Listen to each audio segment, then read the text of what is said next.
Hello friends and welcome to my channel, or welcome back if you've been here before. Today I'm going to be talking all about the books that I read in the first quarter of the year. We are already in April and time has been going super fast. I did manage to read 5 books, 3 a full series. Of course, you can probably tell by this one right here, and then 2 additional ones. I am going to try to do this for every quarter so I can talk a little bit more about the books instead of just rushing through them as I did for my yearly review, because that has to be a quick video because I have a lot of books to talk about. But since right now we're only going to be talking about 5, I thought I could have a little more time with each one, even though I'm not gonna say too much because I don't like to spoil the books in the reviews that I do. Let's begin with the books. I'm gonna start with the first of the year, which was the first in the series of the Empyrean series, and that is of course Fourth Wing by Rebecca Yarros. I fell into the hype of this book pretty late. I want to say I've had this book for over a year and I just never felt like grabbing it. It felt too thick for me, and I'm not really into fantasy, or I thought I didn't really like fantasy. I've only read one other fantasy series in my entire life, and that is of course Twilight. When Twilight came around, I was in high school, I'm pretty sure, so it was perfect for my year, like my age, whenever the books were released. So I loved them, I devoured them, I waited for them to be released, and it was in Mexico, so it was hard to get a hold of them. So anyway, that was my first and only ever fantasy reading until I grabbed Fourth Wing in January, and oh my goodness, was I hooked. I really liked it. It took me a minute to kind of like get into the world building, but it's a very easy world that even if you don't know anything about fantasy, like I came from nothing, because Twilight is very easy, it's like the same world, but this is like an entirely different world, but not too difficult to get into. It's actually pretty easy, and that's why a lot of people recommend, if you're getting into fantasy, start with this. It's a romantasy, so there's like a romance story in it, a very good romance, if I must say. So this was the first one. It was my pick with my friend. We have a book club. I always talk about her whenever I talk about books. My friend Monica and I have a book club, just her and I, and this was our January pick. So I don't really want to spoil anything because I know a lot of people probably haven't read it.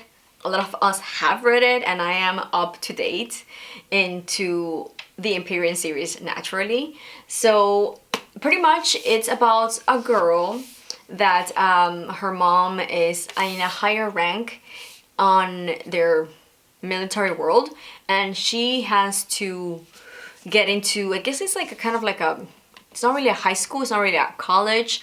When she gets into this school, I think she's around like 18, 17 years old, so around that age, and she has prepared herself her entire life to become a scribe. That's what she has, her dad wanted her to be and what she wanted to be, being with the books and like know all the knowledge and, you know, be that kind of part of her world.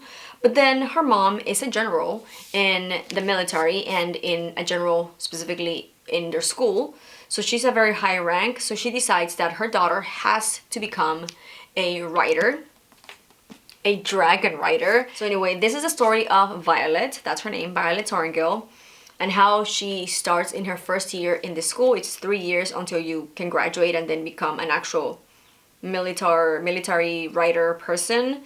I don't really think it's called the military, I don't know. Like, don't come for me for actual in-depth reviews. I'm gonna tell you vibes, I like it, I don't, and a brief story about what it is, like very brief. So yeah, this is just the story of Violet coming into this school and her first year in this school. The ending literally left my jaw in the floor. I was not expecting it, I think like as anyone else, so no spoilers if you haven't read it. Definitely recommend it. Again, coming from someone who has never read any fantasy, because I know a lot of people have come to this after reading like Sarah J. Maas.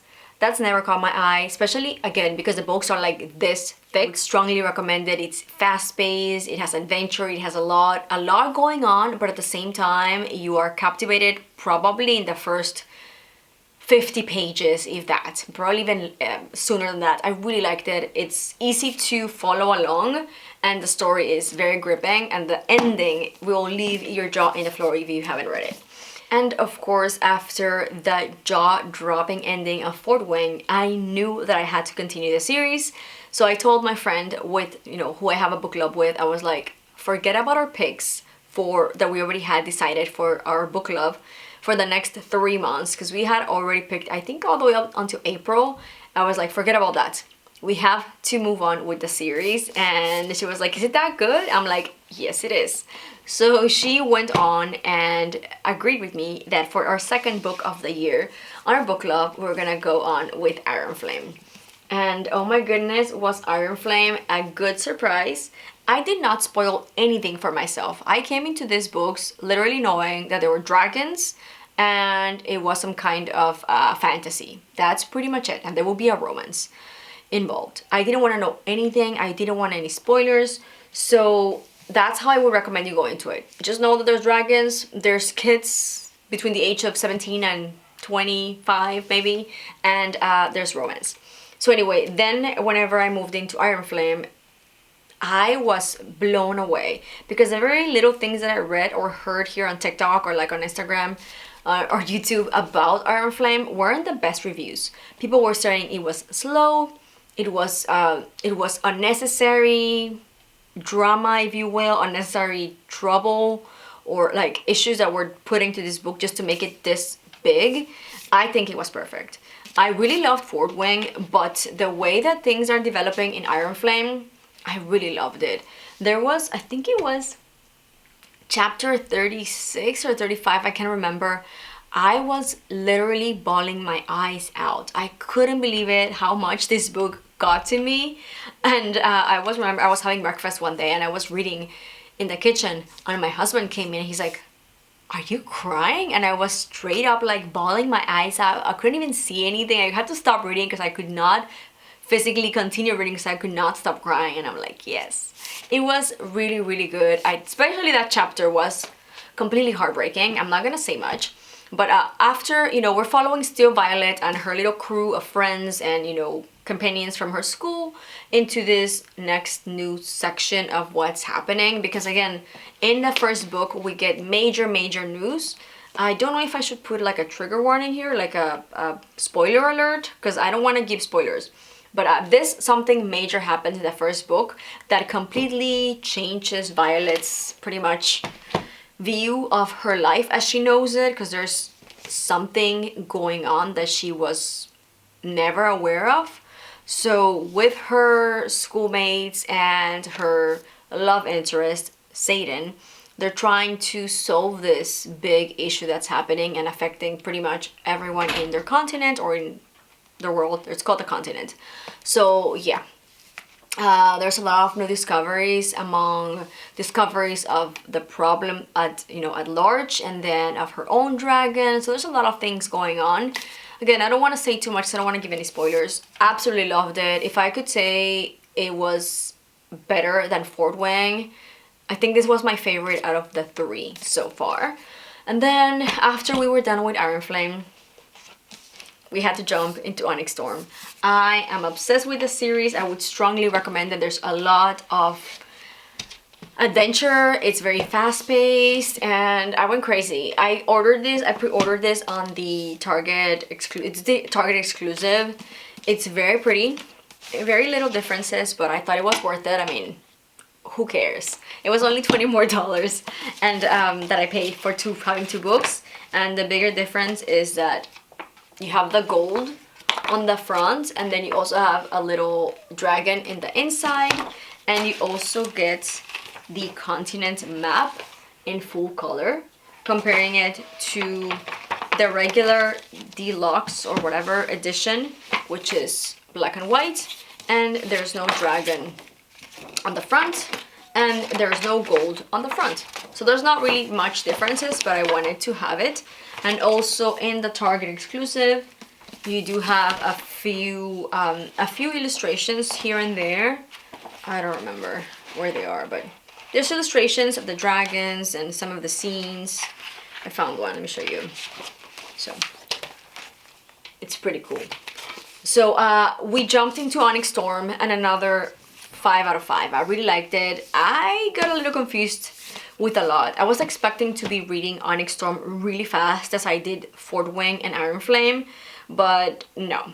I had to pay attention so much more. I feel like we got a lot of new characters introduced, and we had more problems develop naturally, of course, in the third book, and we still have a lot of loose ends, and people online are going crazy trying to figure out, getting maybe this possible scenario, maybe this possible scenario, trying to solve all the problems that we're facing in book number 3, which the main one, of course, revolves around Violet's love interest, Satan.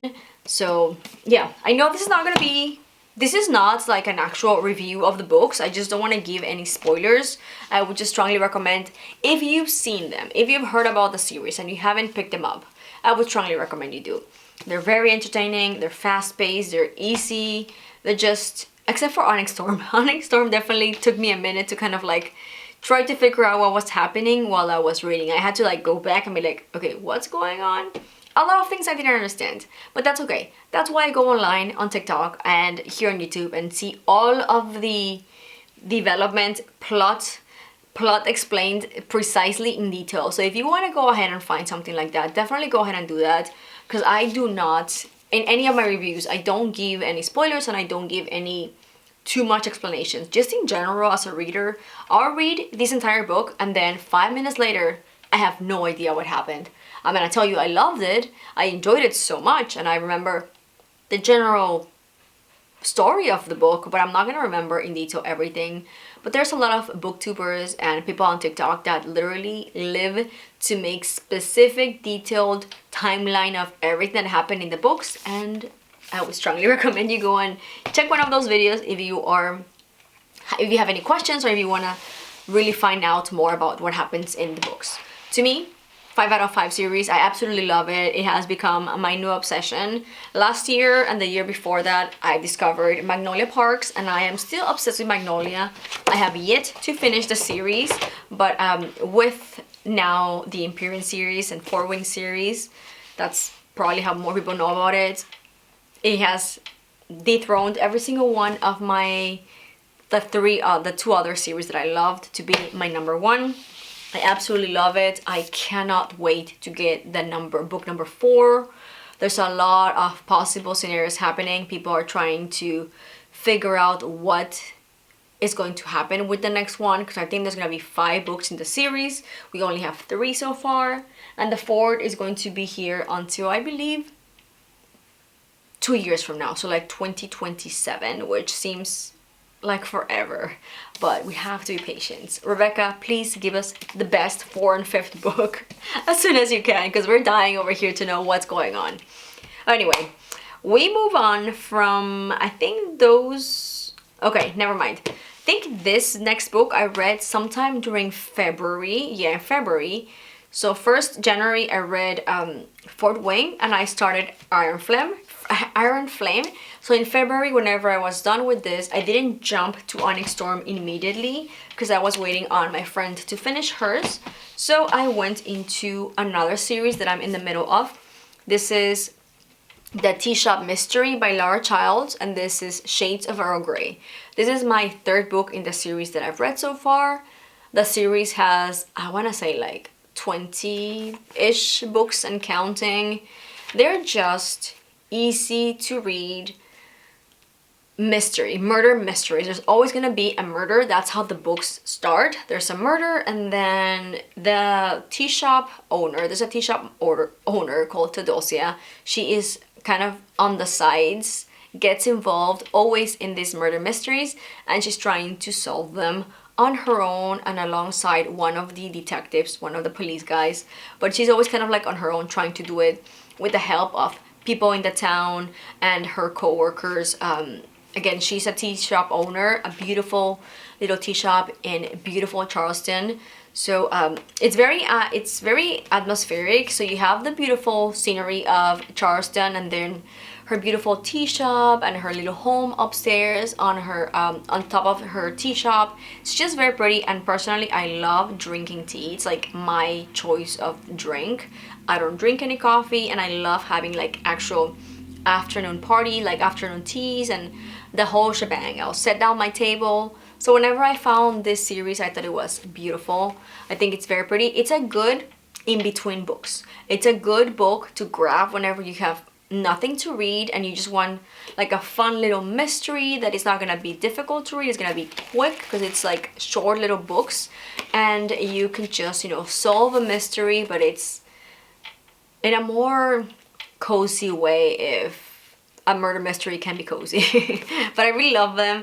And this one is, I think, I'm trying to remember. Again, I forget everything as soon as I read it. I'm pretty sure it was about a engagement ring that was stolen during the engagement party, and then something else.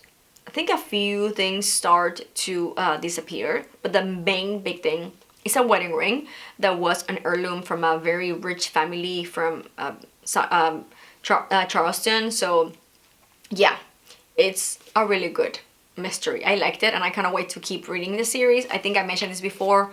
My plans are on finishing up the series and just continue to read all of them. So the last one that I read in this first quarter was Happily Never After by Lynn Painter.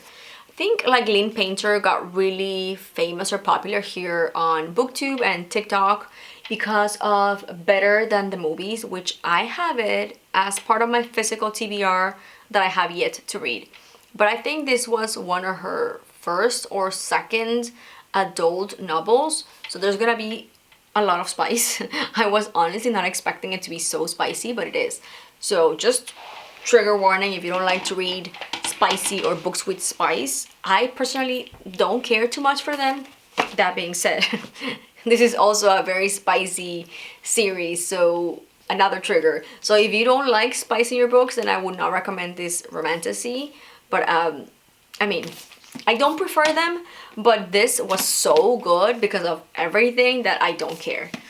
So yeah, this was also very spicy. I think I don't really like books that are just centered among that, because I know that's a thing here, like on like booktubers and like book talk. A lot of people literally just read books for that, which I don't like that. I don't like that at all. I prefer my books to not be that, but if they have some spice in it, I don't want it to be the whole center of the book, if that makes sense. And a lot of people like to read just for that.